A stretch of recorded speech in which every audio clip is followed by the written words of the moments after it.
नमस्कार विद्यार्थियों। पिछले लेक्चर में हम बात कर रहे थे शहरीकरण की। उससे पूर्व हमने कृषि व्यवस्था की बात की थी इस्लामी राज्य के अंतर्गत। आज हम शहरीकरण को आगे बढ़ाते हुए बात करेंगे। पिछले लेक्चर में हमने देखा था कि जो शहर होते थे उनमें मुख्य रूप से दो भवन समूह होते थे, जिनमें से जो पहला भवन समूह था वो मस्जिद होता था, जो शहर के केंद्र में होते थे ये दोनों भवन समूह। और मस्जिद जो है उसके अंतर्गत सामूहिक रूप से नमाज पढ़ी जाती थी, अर्थात एक तरह से सांस्कृतिक जो गतिविधियां थी उसका केंद्र मस्जिद होता था। और इसके साथ साथ यह मस्जिद इतनी बड़ी होती थी कि बहुत दूर से ही दिखाई देती थी। और आगे हम बढ़ते हैं कि जो दूसरा भवन समूह था वो कौन सा था। तो देखिए, दूसरा जो भवन समूह था वो केंद्रीय मंडी अर्थात सुक होता था। केंद्रीय मंडी से सुक कहा गया है। तो दूसरे भवन समूह में केंद्रीय मंडी होती थी जो शहर के केंद्र में होती थी, और जिसमें दुकानों की कतारें होती थी। अलग अलग कई प्रकार की दुकानें होती थी। मंडी जैसे हमारे यहाँ मंडी होती है उस प्रकार से दुकानें होती थी यहाँ वहाँ भी, जो शहर के केंद्र में होती थी। और इसके साथ साथ व्यापारियों के आवास और सराफ का कार्यालय होता था यहाँ पर। सराफ जो व्यापारियों की गतिविधियों की देखरेख करता था, व्यापारी गतिविधियों का संचालन जिसके हाथ में था, सम्राट या खलीफा द्वारा जो है संचालन सराफ को दिया जाता था। और सराफ फिर जो विभिन्न व्यापारी वर्ग होते थे उनके सभी प्रकार के व्यापारों का जो ब्यौरा रखता था सराफ, उसका कार्यालय यहाँ पर होता था। और इसके साथ साथ व्यापारियों के जो है आवास वगैरह यहाँ पर होते थे। शहर प्रशासकों और विद्वानों एवं व्यापारियों के लिए घर होते थे। इसी क्षेत्र के अंतर्गत शहर के जो प्रशासनिक अधिकारी होते थे, प्रशासनिक मतलब जो शहर की प्रशासनिक व्यवस्था देखते थे उन लोगों के, और इसके साथ साथ विद्वानों और व्यापारियों के लिए घर भी होते थे। ये जो घर हैं वो केंद्र के निकट ही होते थे, अर्थात जो केंद्रीय मंडी होती थी वहाँ पर तो दुकानें होती थी, कतारों में दुकानें होती थी। इसके साथ साथ व्यापारियों के निवास स्थान और सराफ का कार्यालय वहाँ पर होता था। इसके साथ साथ केंद्रीय मंडी के पास ही व्यापारियों के लिए, शहर प्रशासकों के लिए और विद्वानों के लिए जो थे वो आवास होते थे, जो केंद्र के बिल्कुल लगभग निकट ही होते थे। सामान्य नागरिकों और सैनिकों के रहने के जो क्वार्टर होते थे वो बाहरी घेरे में होते थे। केंद्रीय जो घेरा होता था, जो सेंटर होता था शहर का बीच का, उससे बाहरी जो घेरा होता था उसके अंतर्गत जो नागरिक होते थे, शहर के सामान्य नागरिक और जो सैनिक होते थे उनके क्वार्टर वगैरह होते थे। और प्रत्येक में अपनी मस्जिद, गिरजाघर और अथवा सिनेगोग, यानी कि यहूदी जो प्रार्थना घर होते हैं उन जिन्हें सिनेगोग कहा गया है, तो प्रत्येक में अपनी मस्जिद होती थी, अलग से गिरजाघर अथवा सिनेगोग होता था। एक छोटी मंडी होती थी। इसके साथ साथ सार्वजनिक स्नान घर होता था और एक महत्वपूर्ण सभा स्थल होता था जहाँ पर विभिन्न समयों पर जो है सभाएं आयोजित की जाती थी। विभिन्न मुद्दों पर फैसले लेने के लिए सभाओं का आयोजन इस सभा स्थल पर होता था।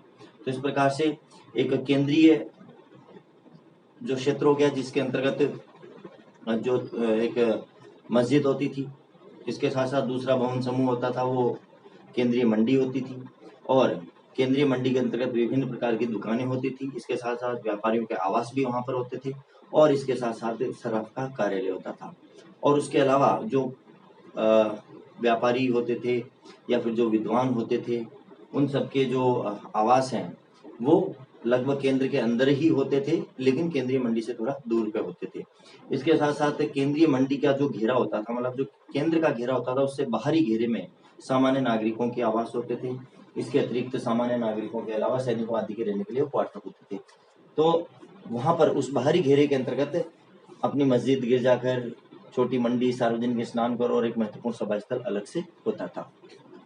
शहर के बाहरी इलाकों में शहरी गरीबों के मकान होते थे। बाहरी इलाके मतलब जो मुख्य शहर होता था उससे थोड़ा हट करके बाहर की ओर जो है वहाँ पर शहरी गरीब लोगों के लिए मकान होते थे। इसके अलावा देहातों से लाई जाने वाली हरी सब्जियां, देहात से तात्पर्य यहाँ गाँवों से है, तो गाँवों से जो हरी सब्जियां लाई जाती थी, लाई जाने वाली हरी सब्जियों और फलों के लिए बाजार यहाँ पर होते थे शहर के बाहरी क्षेत्रों में। और इसके साथ साथ काफिलों के ठिकाने, काफिले तात्पर्य है कि जो बाहर से लोग आते थे, व्यापारी आदि जो झुंड में आते थे, यहाँ पर उनको काफिले कहा गया है। तो जो झुंड में जो व्यापारी आदि आते थे, उनके रहने के लिए ठिकाने होते थे।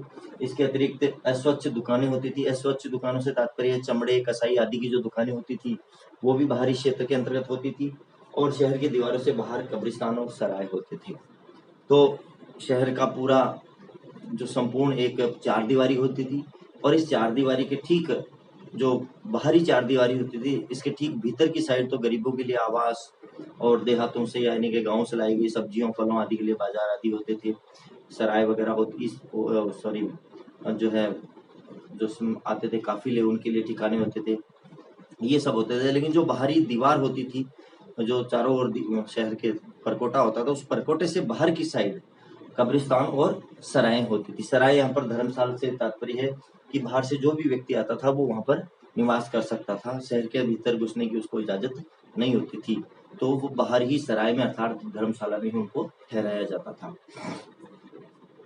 मुस्लिम साम्राज्य हिंद महासागर और भूमध्य सागर के व्यापारिक मार्गों के बीच फैला था। यहाँ तक हमने बात की थी शहरीकरण की।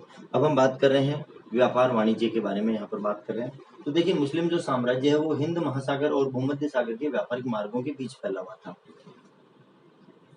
यदि हम मैप में देखें तो भूमध्य सागर और हिंद महासागर के बीच का जो क्षेत्र है वही सऊदी अरब, इराक, ईरान आदि का क्षेत्र पड़ता है। तो एक तरह से जो इस्लामी साम्राज्य है वो भूमध्य सागर और हिंद महासागर के बीच में पड़ता था। अर्थात यदि हिंद महासागर और भूमध्य सागर के बीच व्यापार किया जाए तो एक तरह से ये बीच का रास्ता था इस्लामी साम्राज्य का। तो इसलिए अतः यहाँ व्यापार वाणिज्य का काफी विकास हुआ। जो हिंद महासागर और भूमध्य सागर के बीच में जो व्यापार होता था वो इस्लामी राज्य से होकर ही होता था। 5 शताब्दियों तक अरब और ईरानी व्यापारियों का चीन, भारत और यूरोप के बीच के समुद्री व्यापार पर एकाधिकार रहा।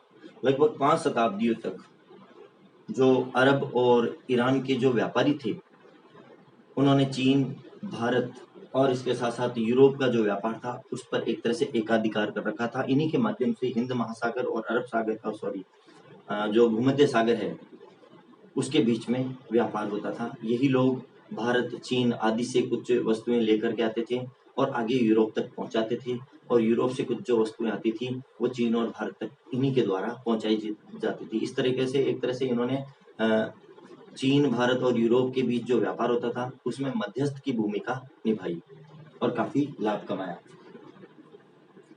यह व्यापार 2 मुख्य मार्गों से लाल सागर और फारस की खाड़ी से होता था। ये जो व्यापार होता था चीन, भारत और यूरोपीय देशों के बीच, ये इसके 2 प्रमुख मार्ग थे, एक फारस की खाड़ी और दूसरा लाल सागर। मिस्र और जो सऊदी अरब का क्षेत्र है, अर्थात अफ्रीका और सऊदी अरब के क्षेत्र के बीच में जो गलियारा है जल का, वो लाल सागर कहलाता है, जो सीधे भूमध्य सागर से जुड़ा हुआ है, और भूमध्य सागर से जुड़ते हुए वो अरब सागर से जुड़ता है। इसके अतिरिक्त फारस की खाड़ी अर्थात जो सऊदी अरब का क्षेत्र है उसका जो पूर्वी जो खाड़ी है वो फारस की खाड़ी कहलाती है। तो यहाँ पर इन दोनों के माध्यम से ही, इन दोनों जलमार्गों के माध्यम से ही यहाँ पर ये व्यापार अधिकांशतः होता था। तो इस प्रकार से